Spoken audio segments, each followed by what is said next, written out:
मैं अगले वक्ता के रूप में बुलाने से पहले मैं एक छोटी सी शायरी आपके सामने पेश करना चाहूँगा कि महक उठा है आंगन हमारा, महक उठा है आंगन हमारा, जब से आप पधारे हो ऐसा एहसास होता है कि आप जन्मों से हमारे हो।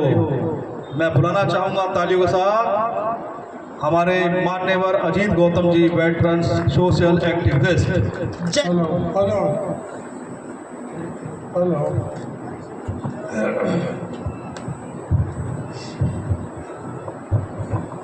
हेलो हेलो हेलो आज मुझे यहाँ पर आने का दूसरा मौका मिला है। अब तीसरा मौका मिलता या नहीं मिलता इसके बारे में तो नहीं कह सकता। अगर तीसरा मौका मिला तो फिर ज़रूर आऊँगा, क्योंकि मैंने डॉक्टर अम्बेडकर की आंखों में आंसू देखे। मंच पर बैठे हुए principal, general secretary, general manager, क्योंकि मैं नाम भी भूल जाता हूँ, और विजयपाल, एनडी राम जी और तमाम BSNL के नौजवानों, आज बाबा साहेब के जन्मदिन के ऊपर मैं आपको लख लख बधाई देता हूँ। और ये बधाई यहाँ इस देश में नहीं बल्कि दुनिया के कोने कोने में मनाई जाती है, क्योंकि मैं एक दफ़ा दो दफ़ा अमेरिका गया था। वहाँ पर बैराक ओबामा ने यूनिवर्सिटी के बाहर लिखा हुआ था, हमें फख्र है हमारी यूनिवर्सिटी का एक स्टूडेंट दुनिया के बहुत बड़े कंट्री का संविधान लिखने का मौका मिला।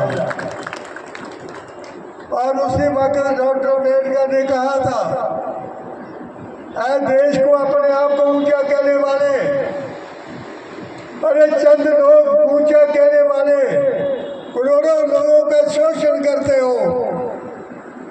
अगर तुम्हारे में किसी में ताकत है, मेरे मुकाबले में पढ़ा लिखा आदमी पैदा करो। वो आज तक ना हुआ और ना कभी होगा। ये थे आपके बाबा साहब।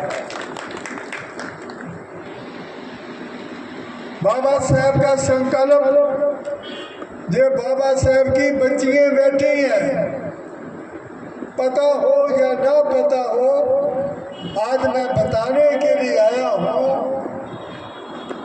1913 के अंदर अब डॉक्टर अम्बेडकर की बच्चियों, चाहे आप किसी भी समाज, जाति, धर्म या बरादरी की है, अरे आपके लिए, आपके अधिकारों के लिए जो अपमान, बेइज्जती डॉक्टर अम्बेडकर की हुई है, वो इस देश में किसी की नहीं हुई। ये थे आपके बाबा साहब। आज मैं पूछता हूँ, 1913 के अंदर डॉक्टर अम्बेडकर जब कोलंबिया यूनिवर्सिटी में थे, PhD कर रहे, इस बात को बहुत गौर से सुनना आपने।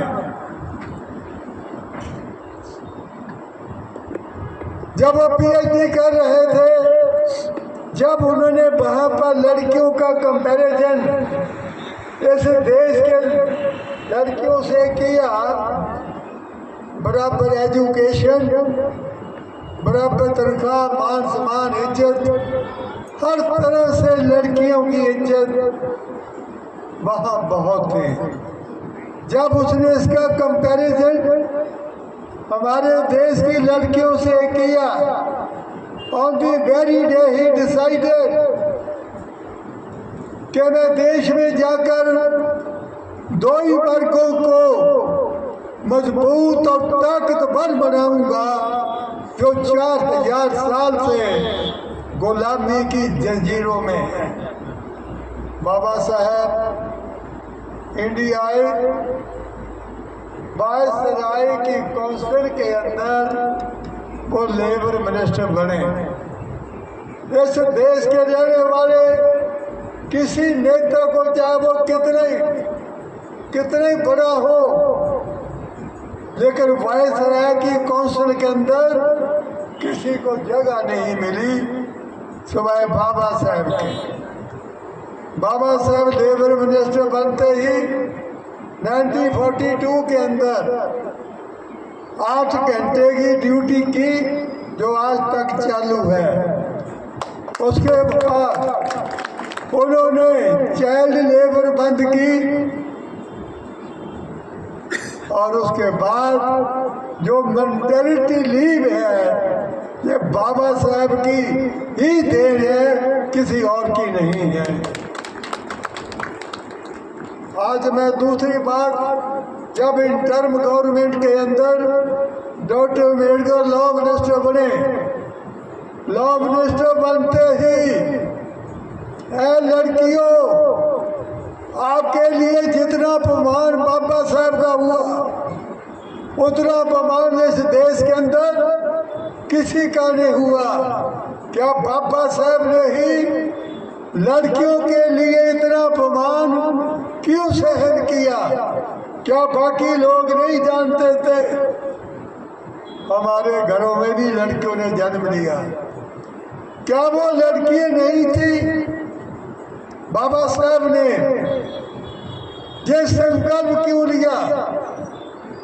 उन्होंने इंटर्म गवर्नमेंट के अंदर 1951 में as a law minister Hindu code bill parliament में पेश किया। ये मैं 2 बुक लाया हूँ हिंदू कोड बिल की। मैं उस लड़की को दूंगा जो हिंदू कोड बिल को पढ़कर 4-10 लड़कियों को तैयार करें। अब आप बताइए, जब उन्होंने 1951 के अंदर हिंदू कोड बिल पार्लियामेंट में पेश किया, अरे चंद लोग जो अपने आप को कहते हैं बड़े ऊंचे हैं, अरे उनकी लड़कियों ने बाबा साहब का विरोध किया। एक अछूत मंत्री को हमारे ऋषि मुनियों के बनाए हुए कानून को बदलने का अधिकार नहीं है। कितना अपमान हुआ डॉक्टर अम्बेडकर का। यानी जिन लड़कियों के लिए डॉक्टर अम्बेडकर ने, आज जो भी कोई लड़की है, मैं तो हर यूनिवर्सिटी में जाता हूँ, बनारस यूनिवर्सिटी और दिल्ली यूनिवर्सिटी, जवाहरलाल नेहरू यूनिवर्सिटी, हर यूनिवर्सिटी में मैं जाता हूँ। जब मैं लड़कियों को कहता हूँ, लड़कियों आपको जरा मुझे बताइए और डॉक्टर अम्बेडकर के बारे में जानती हो? कहते नहीं। उनके बारे में मैंने और बहुत सी बात करता हूँ कई बार, तो मैं ज्यादा नहीं बोलना चाहता है कि विद्या की देरी हुई। मैं क्या, आप उसको तो जानते हो, सरस्वती को आप में भी जानते होंगे।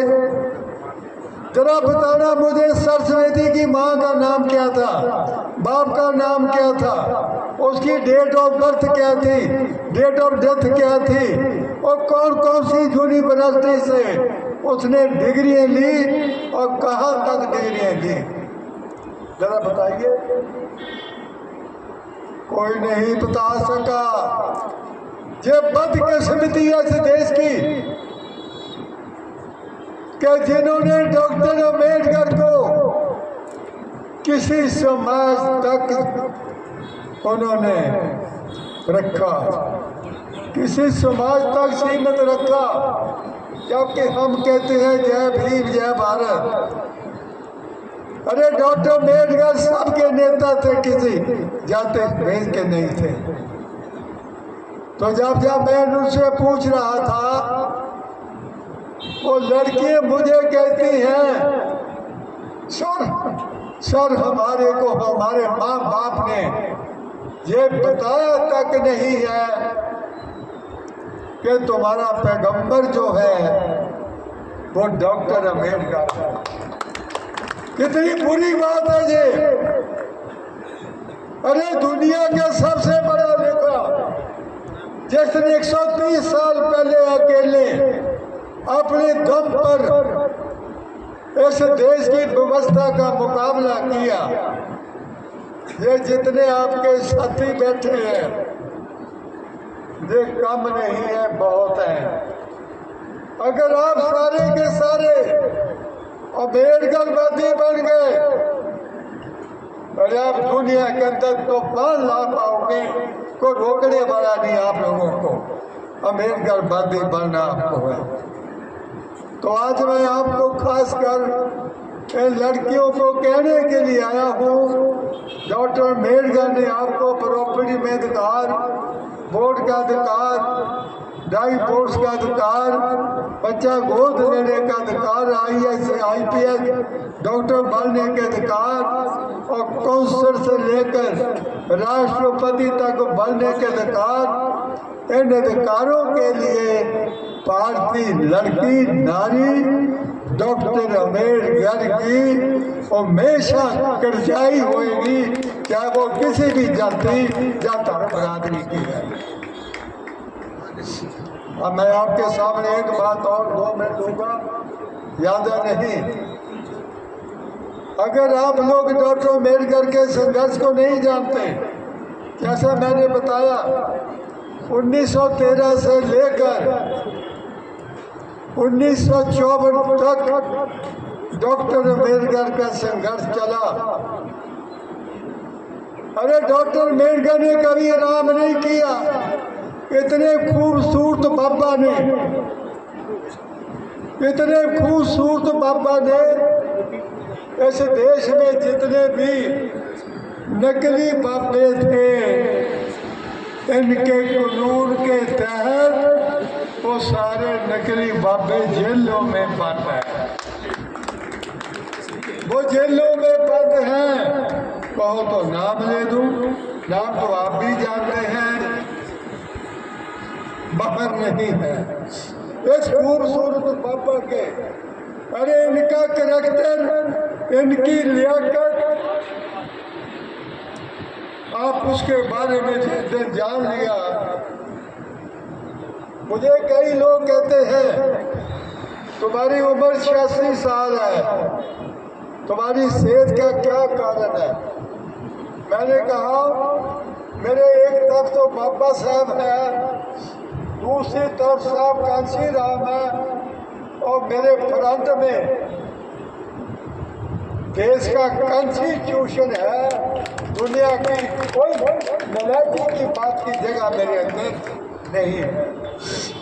तो मैं आज आपको, आपने हमारी बात को सुना, आज जो रिटायरमेंट हो, रिटायरमेंट पर जा रहे हैं, जो रिटायर या रिटायर हो चुके हैं। अरे गाजियाबाद तो एक क्रांतिकारी स्टेट है, जिनने नेता हुई क्रांतिकारी वो गाजियाबाद से हुए।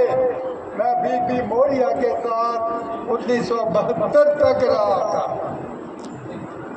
1972 तक रहा था बीपी मौर्य के साथ। और से मैंने बड़ा कुछ सीखा, जिसके नाम से दुनिया कांपती थी, जिनके नाम से दुनिया डरती थी। और भाई आप इसी गाजियाबाद के हो जहाँ पर वो ज्यादा टाइम देते थे। हापुड़ में था, हापुड़ में मीटिंग में वहां पर बोला किसी ने, हरिजनों के नेता बीपी मौर्य आएंगे।